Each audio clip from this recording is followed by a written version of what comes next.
The desert wind carried grit across the empty street of Willow Bend, rattling the shutters and bending the grass that grew between the wagon ruts. At the far end of town, a figure walked slow, her steps heavy, as if each one might betray her. Clara May Whitlow had once been the preacher's daughter, proud and bright, with a voice that filled the chapel.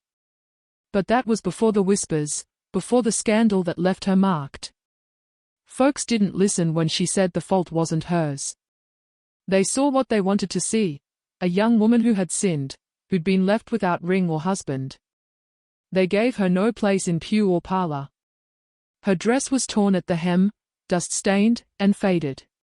Around her wrist she wore a rope scar, thin and pale, a mark from the night they tied her out by the corral as punishment, to shame the wild out of her, they'd said. She'd pulled against it until her skin broke. And though the rope was long gone, the town remembered, and so did she. Now she carried a small satchel. No family to take her in. No man to claim her. Just her voice, quiet, raw, and brittle in the wind. Every door she passed seemed to close a little tighter. Yet not all eyes were cruel. From the edge of his corral, leaning against a split-rail fence, a man watched her. His shirt was worn, sleeves rolled to the elbow, forearms scarred from years of work and war. He was known simply as Luke Callahan, the rancher who kept to himself, a widower who spoke little, but never lied. Their eyes met for just a moment. He saw her shame like a brand, but he also saw her hunger, her weariness, her quiet fight to keep walking though nowhere was left to go.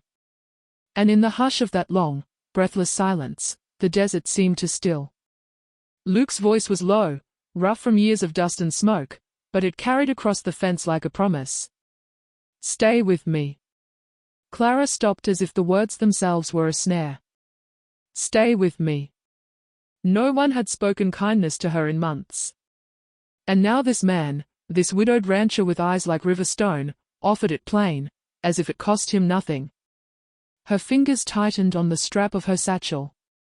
"You don't know what you're asking," she whispered, her voice coarse from dust. "They'll say things. They'll turn on you, same as they did on me." Luke shrugged slow, as though the weight of the town's talk had long ago slid off his shoulders. "They already do. I ain't asking for their say-so." She should have kept walking, should have pushed past the fence and kept to the road until desert took her whole. But the cabin stood behind him, small, timber dark, smoke curling from its chimney. A horse cropped grass nearby, lifting its head at her, ears forward as if waiting. Luke didn't reach for her. Didn't press. He only stepped aside, the gate opened between them, leaving the choice hers. Her knees trembled, not from weakness but from the sharp edge of hope she had trained herself to kill. And yet, her boots turned. She passed through the gate. Inside, the cabin smelled of cedar and old tobacco, and something simmering on the stove. A quilt lay folded on a chair, its seams neat but worn. The silence between them pressed heavy, but not cruel. He took her satchel, set it down by the hearth, and gestured at the table. "Soup's hot. Eat first. Talk later." Clara's throat caught. It was such a simple mercy, food before questions. She sat, her hands shaking around the bowl. The warmth of it spread through her chest like fire after a long frost. Luke sat across from her, elbows braced on the table, watching, not prying, not judging, just making sure she was real and breathing. For the first time in months, she was. Morning broke sharp and cold across the plains. Clara rose early, more out of habit than rest. She expected to be told to leave, to be reminded this shelter was only for a night. But when she stepped outside, she found Luke already at the corral, saddle slung over one shoulder. He didn't turn as she approached. Just said, "Lo, coffee's on the stove. If you're staying, there's work needs doing." Something in her chest loosened. No demand, no suspicion, only the plain truth of chores. She tied her hair back with a strip of cloth and went to the chicken coop. The hens clucked wary at first, but soon settled under her touch. Her hands remembered the rhythm of gathering eggs, same as she'd done as a girl. Luke passed by with a bucket of water. His shadow brushed hers, and she felt the weight of his presence. Not pressing, not crowding, just there. When the pail slipped in her grip, he caught it quick, his calloused hand brushing hers. The touch was rough, accidental, but it lingered in her skin long after he walked on. The days shaped themselves around labor. She mended a torn shirt of his by the firelight. He left a small stack of split logs by the cabin door each night without a word. She found an old dress of hers, ripped at the hem from that night of public shame. Quietly, she stitched it back together. Every thread pulled tight was a refusal to stay broken. They hardly spoke, yet the silence grew warm. Sometimes, when dusk settled and the coyotes yipped far off, he'd sit on the porch while she hummed a tune she once sang in church. Her voice cracked, unused for so long, but he never winced. Instead, he closed his eyes, as if the sound patched something torn inside him. One evening, she found herself whispering, "You don't ask me what I've done." Luke's gaze lifted to hers. "Don't matter to me what they say you did. Only matters who you are here." Her throat ached at the words. For the first time, Clara began to wonder if shame could be outlived. It didn't take long for Willow Bend to notice. A woman, once cast out, now living under Luke Callahan's roof, working his land, mending his shirts, humming in the evenings while smoke rose from his chimney. The whispers began at the mercantile. "She's wormed her way in. Poor Luke, blinded by pity. You know what she is." Words that moved faster than dust devils, circling back until even Clara could feel their sting. One afternoon, she walked into town with a basket of eggs to trade. The air turned brittle around her. Women tugged their children close. Men narrowed their eyes, chewing tobacco slow. At the counter, the shopkeep's wife pretended not to hear Clara speak, then shoved back half her eggs, muttering, "We don't take what's touched by her hands." Clara stood frozen, shame rising hot up her throat. She almost turned and ran. But Luke stepped through the door then, broad-shouldered, dust of the range still clinging to him.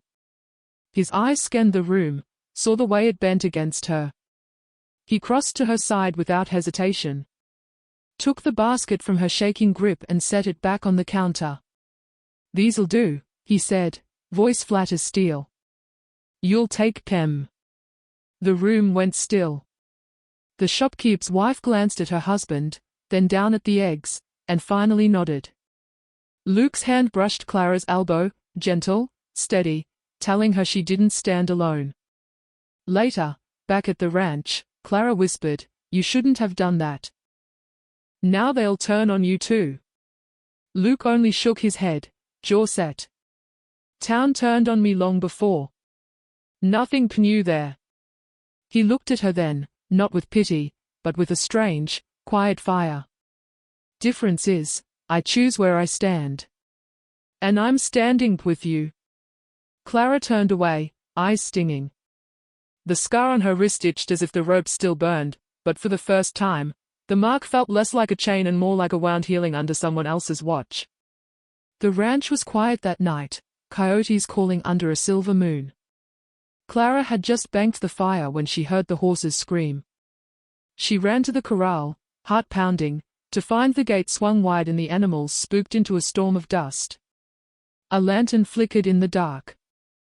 Shadows moved, boys from town, drunk or mean, she couldn't tell. One kicked at the rails, laughing, another shouted her name like it was a curse. "Branded girl." The words cut through the night. Before she could cry out, Luke was there, a rifle in hand, voice like thunder. "Enough." His shout cracked across the pasture. The boys froze, lantern light quivering in their grip. For a long moment, no one breathed. Then, like cowards, they scattered into the brush, leaving only trampled dirt behind. Luke dropped the rifle from his shoulder, eyes searching Clara's face in the lantern glow. Her breath came ragged, hands trembling at her sides. He stepped closer, steady, and touched her wrist, the scar that had haunted her. His thumb brushed it, rough but careful. "They won't touch you again," he said low, each word shaped like iron. Her knees nearly buckled. She leaned against the fence, and Luke stood near, not pressing, just holding the space beside her. Their shadows stretched long together in the moonlight. Clara's lips parted, breath warm in the cool night. She wanted to speak, to tell him what it meant that he had stood for her when no one else would. But the words tangled. Instead, she only whispered, raw and trembling, "Why risk yourself?" Luke's jaw tightened. His eyes softened, though, like the first crack of dawn. "'Cause no one deserves to be left out in the dark." For the first time since her shame began, Clara felt something shift deep inside, like a rope loosening, like a chain falling away. The night after the raid, the ranch held its breath. The horses were calmed, the gate fixed, but Clara's hands still shook as she stitched the torn strap of a saddle. Every thread pulled tight reminded her of rope burns, of nights tied and left under the watching eyes of a cruel town. Luke came in from the barn, shoulders bowed, shirt damp with sweat. He set down his tools without a word and crouched by the hearth, feeding the fire until it caught. The flames licked up, casting their shadows high against the walls. Clara tried to hide her trembling, but her needle slipped, pricking her thumb. She hissed, a small sound, but Luke's head turned. He crossed the room slow, like a man nearing a wild horse, and took her hand. His fingers were calloused, rough as split oak, but gentle. He turned her palm upward, saw the bead of blood. Then his gaze lifted higher, to the faint rope scar circling her wrist. His thumb brushed it once, not asking, not judging. Just seeing. Clara's breath caught. No man had touched that mark without scorn. She wanted to snatch her hand away, but something in his face, quiet, steady, weathered by loss, kept her still. "I thought this would never heal," she whispered, voice like smoke. "It already has," Luke murmured. "Scar just means you lived through it." The fire snapped, sending sparks up the chimney. Clara's eyes blurred. She hadn't wept in months, but now the tears came soft, unbidden. Luke didn't flinch. He only held her hand until her shaking stilled, then set it gently back in her lap, as if it was something precious. They sat close then, not touching, but the warmth of the flames seemed to bend toward them both. The silence wasn't heavy anymore, it was shelter. A space where her shame could soften into something else.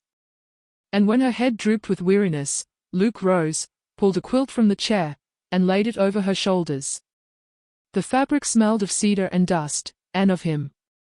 She closed her eyes, and for the first time in years, sleep came without fear. The days stretched lean, each one stitched with labor and silence. Clara kept to the cabin and fields, yet the memory of that night, the boys with their lanterns, the cruel laughter, stayed sharp. One afternoon, while rummaging through an old chest, she found it again, the dress. The one she'd worn when the town tied her out, fabric torn at the hem, mud-stained, left as proof of her shame. She froze, the cloth heavy in her hands. For months she'd hidden it, unable to burn it, unable to forget. Luke came in, arms stacked with firewood. He stopped short, seeing her holding the garment. His jaw flexed, but he said nothing, letting the weight of choice sit in her hands. Clara spread the dress across the table, tracing the ripped seams with shaking fingers. The old pain welled up, laughter, spit, the sting of rope on her skin.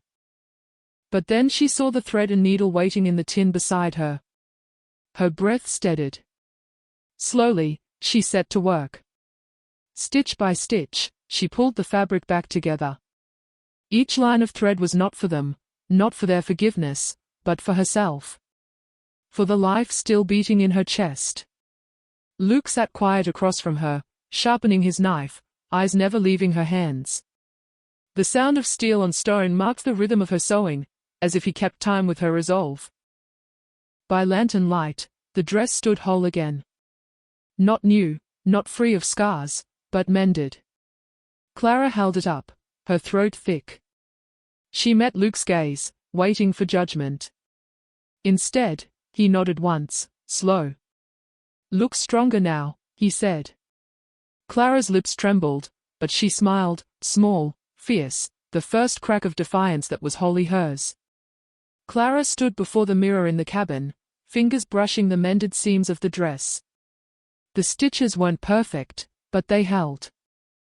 It no longer felt like a garment of disgrace, it felt like proof that she had survived. Luke watched from the doorway, arms crossed, his expression unreadable. After a long silence, he said, "You don't owe them a thing." "I know," Clara whispered. "But I owe myself." And so, she walked into Willow Bend wearing the dress they had ruined. The townsfolk noticed at once. Heads turned. Whispers rose sharp as thorns. Mothers tugged their children aside, men muttered under their breath. Yet Clara's chin did not bend. She moved through them steady, every step an act of defiance. At the mercantile, her hands trembled as she set down her eggs. The shopkeep's wife sniffed, ready to turn her away again. But then, a small sound broke the hush, a child's voice. "Ma," the boy tugged at his mother's skirt, eyes fixed on Clara. "Why's the lady so sad?" The question was innocent, but it cut through the crowd. A few faces softened, just slightly. And in that fragile crack, Luke stepped forward. He set his hand firm over Clara's, right there on the counter, for all to see. "She's not sad," he said, voice carrying. "She's strong. Stronger than any of you'll admit." The silence that followed was thick, uncomfortable. But Clara felt her breath steady. She did not hide her wrist. She did not hide her face. With Luke's hand covering hers, the shame that had once burned her now cooled into something else, something like courage. The crowd did not cheer. No one welcomed her back. But no one spat either. And in the harsh desert world of Willow Bend, that was its own kind of victory. The sun was low when they left Willow Bend, the dust rising soft behind Luke's wagon wheels. Clara sat beside him, the mended dress folded neatly on her lap now, her hands resting still for once. Neither spoke for a long while. The air between them held the weight of what had passed, the whispers, the boy's innocent question, Luke's hand covering hers before the crowd. At the cabin, evening settled deep. The prairie wind rattled the windows, but the fire inside burned steady. Clara laid the dress across the chair, then turned toward the door. Luke was there, leaning against the frame, his hat in his hands. "You didn't have to do it," she said, her voice low. "Stand with me. They'll remember, and they'll hold it against you." His gaze was steady, roughened by years of loss but softened now by something else. "Let them. I've lived alone long enough. Don't make no sense to keep living like a ghost." He stepped closer, slow as a man approaching a skittish colt. His hand lifted, not to claim, not to take, but to brush the scar at her wrist. "You been tied down by shame long enough. Time you had someone to stand with you, not against you." Clara's breath trembled, but she didn't pull away. The touch was rough, real, nothing like the cruel hands that had once bound her. Her eyes burned, and she whispered, "I don't know if I can be what you need." Luke's thumb traced the old mark, gentler now. "Don't need anything but truth. And you're here. That's enough." The room was quiet except for the fire's crackle. Clara leaned in, not with haste but with the slow surrender of a heart learning how to beat again. Their foreheads touched, breath mingling, lips hovering close but waiting, as if both knew love was not in the rush but in the patience. Outside, the horses shifted in the corral, restless but calm. Inside, two souls scarred by loss and rumor found a shelter stronger than walls, the promise of staying. The next morning, Clara rose before the sun. She carried the old dress, the one she had mended, the one the town had once torn from her dignity, out to the edge of the pasture. Luke followed a step behind, silent, letting her lead. She set the dress across a flat stone. For a moment, her fingers lingered on the seams she had stitched. Then she struck a match. The flame licked up, slow at first, then greedy, curling the fabric into black. Luke stood beside her, hat in hand. Neither spoke until the last thread crumbled into ash. Clara's shoulders loosened. She turned her wrist in the morning light, the scar pale but no longer raw. Luke reached and took her hand, calloused fingers closing steady over hers. Together they buried the ashes beneath the cottonwood tree by the corral. No one else would see. No crowd would gather. But Clara knew it was enough. The mark of shame was gone, laid to rest. What remained was the fire still burning between her and the man who had stood when all others turned away. That night, the cabin glowed warm with firelight. Clara mended a shirt at the table while Luke cleaned his rifle nearby. The simple rhythm of their lives bound them closer than any vow. When she set aside the needle, he touched her wrist once more and bent, pressing his lips to the scar. The kiss was quiet, steady, sealing what words could not. Outside, the desert wind carried silence. Inside, two souls scarred but unbroken had built something stronger than survival, something like love. And in the hush of the fire, the story lingered like a campfire tale. What keeps a heart alive in the desert? A kiss, a scar, or the memory of one hand that never let go?